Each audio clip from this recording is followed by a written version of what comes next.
Hey gang, Mike here, doing another narrative video per the request of many of my friends online. As many of you know, I've done one or two of these videos before, but mostly you've probably seen spinning tires or music videos.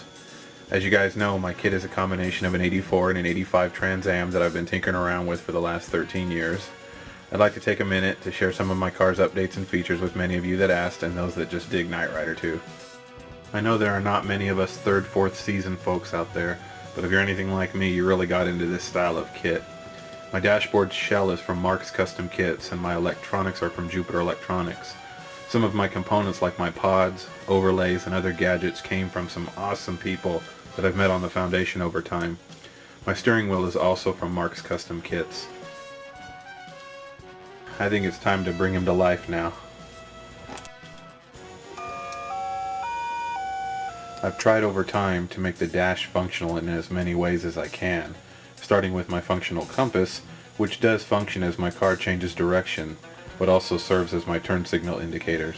A little playing around with wiring there. My Speedo Board consists, of course, of my 3-digit numeric readout and bar graph indicator for my car's speed. The numbers currently showing 3738 are actually part of my odometer, which have corresponding buttons on my pods that allow me to change the readout for a trip indicator or a range meter. Those are the 3 small LEDs above the 3738. The numeric readout is extremely accurate, I've noticed. The numbers and the bar graph continue to climb the faster I go down the road. It's pretty cool. Now I probably have my eyes on the Tack Board most of all.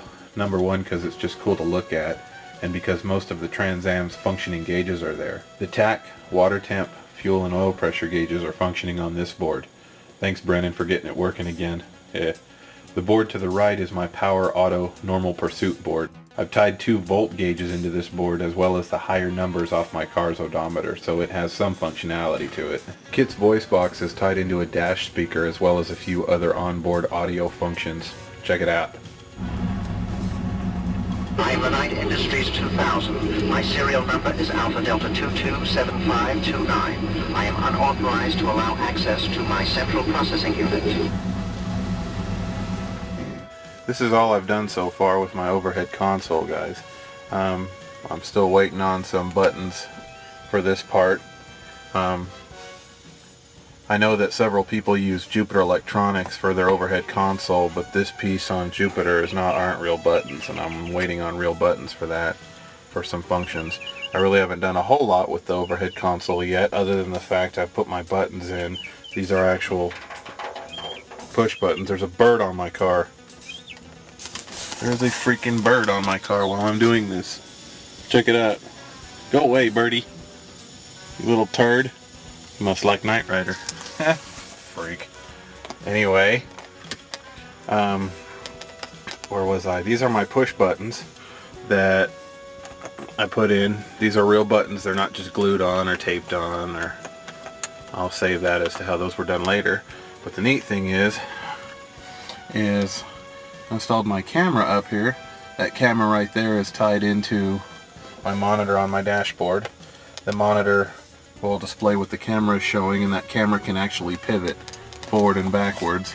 So I can use it for a front camera, or I could spin it and use it for a side camera, where it's all fed straight to my monitor.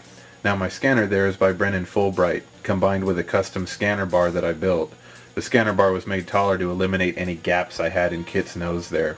I think my bumper is based on a design done by Rob Lassell from a long time ago, and my driving lights are all functional, with the outer lights being my turn signals. I've always loved the shiny look to Kit's dashboard. I remember it well from season 4, as well as the car they had on display at Universal Studios in Hollywood. The acrylics there covering my overlays help to keep dirt and debris out of my electronics and give the dashboard a very clean look. Or so I've been told anyway. I've tried my best to keep the seats and fabrics true to the car in the show. The car's sporting a set of PMDs, complete with a tan interior from Classic Industries. Everything that Kit had. Anyway, guys, I want to thank you. That's my kit as of spring of 2008. Once again, thanks for checking out this little narrative video. And maybe as the summer gets closer, who knows, some of our paths might cross. See you guys online. Peace all.